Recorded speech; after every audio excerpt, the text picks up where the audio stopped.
So this is a Swift Challenger 480, going to take you around the van and show you how it operates. The hitch up procedure will take you through in person here on site, so that's the jockey wheel, the handbrake and the hitch, and also the connection to the car. In the front of the van, in the gas locker, you've got your gas regulator up on the bulkhead, your 2 gas bottle tie downs, and you can carry a maximum of 2 6-kilogram propane gas bottles. Down the side of the van, you've got your Alde heating flue and your wind down legs on either side of the front.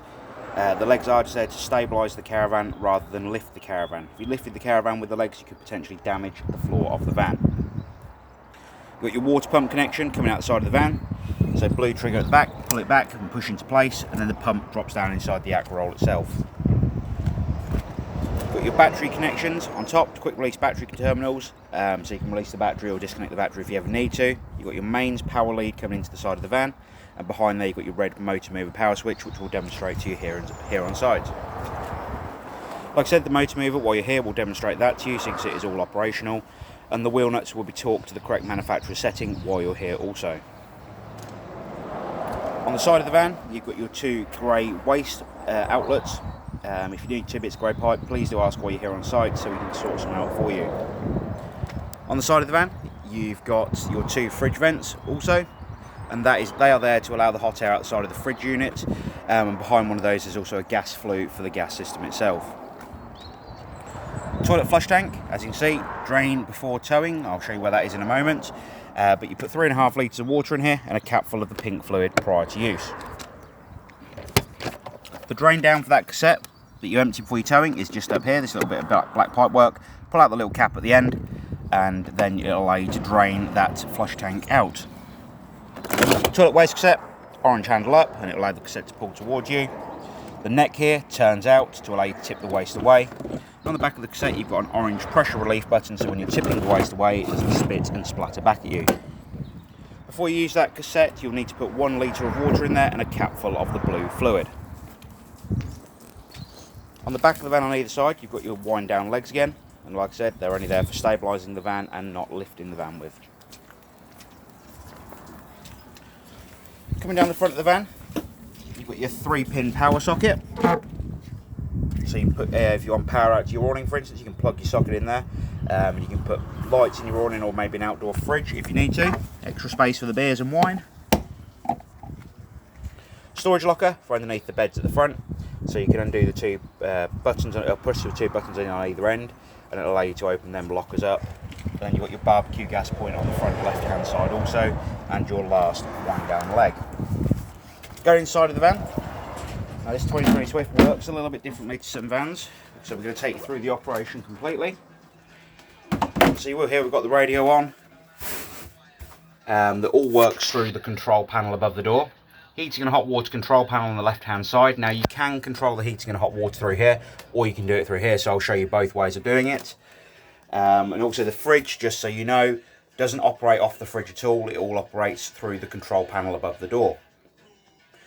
First of all though, we need to fill the water system. So we're just going to turn the control panel on. As you can see, control panel's on. Awning lights and interior lights on and off. We'll leave the lights on for now though, obviously. But to fill the water system, you come underneath the seat on the far right hand side of the van. Front right hand side of the van, should I say. Underneath the seat, you've got your yellow drain down valve. Now that yellow drain down valve is critical to fill the system, and it's also critical to drain the water system down. So to fill the system, you'd have the valve in the position it is now, so parallel with the floor, which allows the water system to fill because it is sealed at that point. If that valve is upright, pointing towards the bottom of the seat, it'll actually drain all the water off the system on board the van. So, like I said, valve parallel with the floor. You'll come over to each tap on the caravan, so the 2 sinks and the shower. Now I've already bled the water system, but to fill it, essentially you'd open up all the hot taps, all the taps on the hot side. As you can see, system is full. You'd leave that tap open, and also open the rest of the taps in the van, so that's the sink in the bathroom and the sink in the tap on the shower. Tap on the sink in the bathroom, and also the tap on the shower. You'll then come to your control panel here above the door. To turn this control panel on, by the way, you press the Swift logo on the left hand side where it's got the power icon, and that will allow the control panel to come on. So you'll turn the water pump on, So essentially when it's dark blue around the outside, the pump is off. When you press it and it goes light blue, water pump is on, and at that point the system will start filling. Once the system's full, every tap will have water running out of it continuously. So as you can see, this one is. You can then shut all the taps off at that point, and it'll actually then have a full water system where you can start heating the water. Now, like I said, you've got two ways of doing this. We're going to show you the control panel way first, so the main control panel for the caravan. Hoping this is going to clear up a little bit so you can see the screen a little bit better. We're going to press the heating option just here. And down the bottom here, you've got hot water off, hot water on, and then hot water boost. As simple as that. Nothing difficult there at all to do.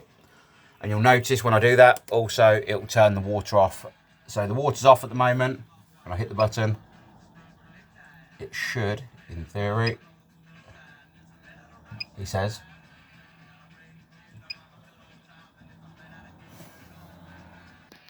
So I should have said, sorry, to control the heating and hot water, you actually need to have the Alde control panel off if you're doing it through this control panel. Then you can press water at the bottom, which will go to water on and water boost. You can select your amount of power you want to use for the heating and hot water. So you've got 1 bar of electric, 2 bar electric, or 3 bars. So essentially 1 lightning bolt is 1 kilowatt, 2 is 2 kilowatts, and 3 is 3 kilowatts of power coming into the caravan. If you want to run the heating and hot water on gas, hit the gas button at the bottom here, and you can also run it as a combination of the two if you wish to. At the top here, you've got manual heating and hot water, so you can turn it onto manual and you'll be able to control all this individually. To control the room temperature, you'll just use the button here, up and down, to control the internal temperature of the caravan. Oh, let's turn that back on. If you want to use a timer, you can press timer, and you can set your control for the heating and hot water system. So you can set timer 1, and then essentially you'll be able to set the times that the control panel kicks in to warm the system up for the air and hot water. I would advise, for full guide on that, to read the manual for the caravan itself. I'll put it back onto manual. You can also control it through the through the Swift command app. Personally, I'm not a massive fan of it, but you may be yourselves, and you can register that yourselves through Swift. So that's heating hot water through the Alde control, through the main control panel above the door. Now, when I turn this on, it will take control away from this control panel, and as you can see, it says heating controller panel busy. So just here, we're going to press the menu button. You've got the same one here essentially. Room temperature at the top, up and down, water on and water boost. Below that, you've got the amount of power coming into the van for the heating and hot water systems. And then you've got the gas option at the bottom. And again, in here, with where the option is here, you can actually go into the settings to set your timing for the heating and hot water. I'm going to turn that one off for now, and I'm just going to run it all through while you're here on site, just through the control panel here. Put it onto boost. Put 2 bars of power coming into the van, and that is your heating and hot water system. Very simple to use. Radio. Come into here, select your what sort of radio station you want to use. So you can use DAB, hit the button, it'll go FM, etc. through the different options. Control your channels through pressing the buttons here at the bottom, and volume on the right hand side. So that's your heating and hot water and your radio. To control the fridge, as I said, you do not control it off the fridge panel in front of the fridge. On the fridge, you come to the control panel up here, so you press fridge. So you have got the option of temperature for the fridge, 1 to 5. So the higher you go, the colder it will be. At the moment, it's saying the fridge is warm because it hasn't cooled down yet, due to the fact it's only just been turned on. Then down the bottom here, you've got fridge off. So that will then turn the control panel up on top of the fridge. You've got auto. So essentially that would normally go to 240 mains. As you can see, it's done just there. Gas. As long as the gas is turned on, the fridge will self-ignite on gas. If you want to use 12 volt for when you're towing, so you can use the fridge as a cool box, you need to select the 12 volt option just here. And as you can see at the moment, it's saying, you know, refrigerator has no 12 volt power due to the fact it's not connected to 12 volt power.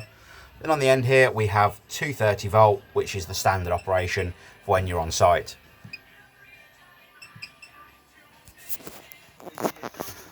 So, as I was saying there, sorry, the fridge, you press the fridge button and it'll go on to 230 volt mode.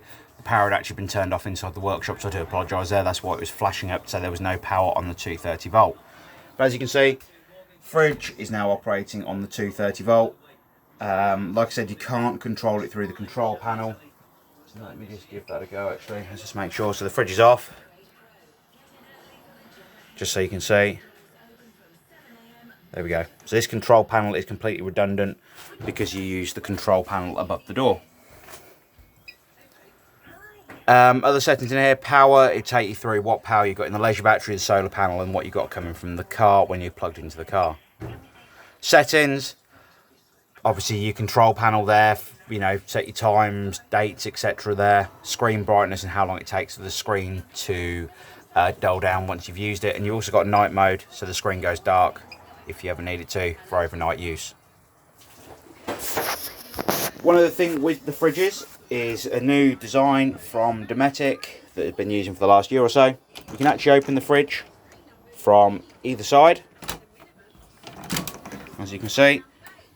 So depending on which way you want to open the fridge door, you can do it from either side. You can't open both at the same time.